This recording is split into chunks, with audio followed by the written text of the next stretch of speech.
kita butuhkan untuk membuat PGPR yaitu adalah yang pertama kita siapkan dedak. Di sini kami memakai dedak sebanyak 1/4. Terus kapur sirih. Terus apa tuh namanya?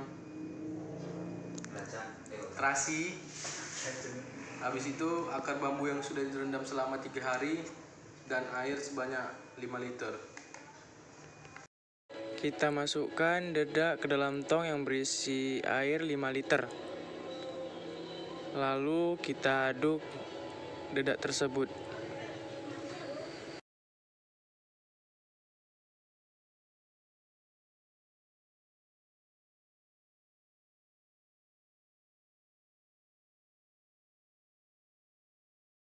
Langkah kedua, kita masukkan kapur sirih sekitar setengah sendok makan, lalu kita aduk hingga rata.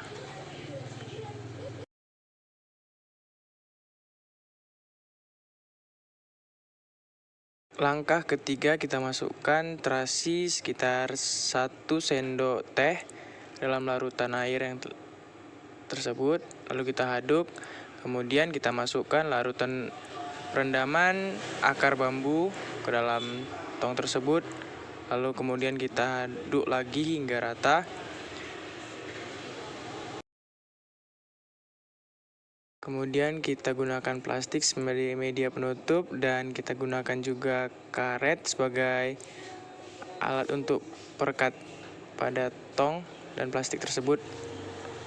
Assalamualaikum warahmatullahi wabarakatuh. Saya Muhammad Al-Falah PB. Saya di sini akan menjelaskan tentang pengertian PGPR atau Fast Growth Protein Rhizobacteria. PGPR ini adalah bakteri pemacu pertumbuhan tanaman. Bakteri yang terdapat pada PGPR adalah jenis bakteri yang biasa hidup di akar tanaman.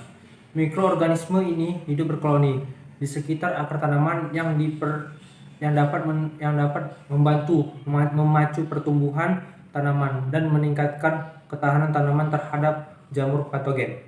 PGPR mampu memacu pertumbuhan tanaman dan fisiologi akar, mengurangi penyakit atau kerusakan oleh serangga dan sebagai tambahan bagi kompos serta mempercepat proses pengomposan. Warahmatullahi wabarakatuh. Saya Alam Suta Barat. Di sini saya akan menjelaskan manfaat atau keuntungan dari PGPR. PGPR mempunyai fungsi yang sangat banyak bagi tanaman. Adapun keuntungan dari PGPR ini adalah sebagai berikut: merangsang pembentukan hormon GPT IAA auksin, menekan penyakit tanaman di sekitar perakaran dengan antibiotik yang dihasilkan glukanase dan kitinase, meningkatkan ketersediaan unsur P dalam tanah, menghambat pertumbuhan dan perkembangbiakan penyakit perakaran, melarutkan unsur sulfur dan meningkatkan daya serap tanaman terhadap unsur Ve. Dari penjelasan di atas dapat kita simpulkan bahwa PGPR mempunyai pengaruh yang sangat besar terhadap tanaman baik secara langsung maupun tidak langsung. Adapun pengaruhnya secara langsung adalah kemampuannya menyediakan dan memobilisasi penyerapan berbagai macam unsur hara dan mengubah konsentrasi fitohormon pemacu tumbuh. Sementara itu, keuntungan tidak langsung adalah kemampuannya menekan aktivitas patogen dengan menghasilkan berbagai senyawa atau metabolit seperti antibiotik. Baik, terima kasih.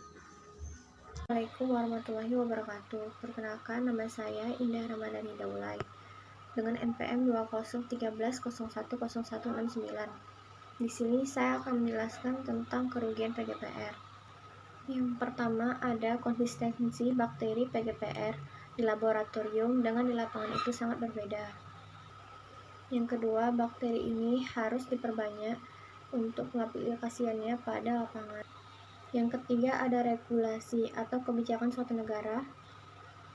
Kebijakan negara karena di beberapa negara kontrol terhadap produksi agen antagonis ini sangat ketat, walaupun produk ini tidak merugikan manusia.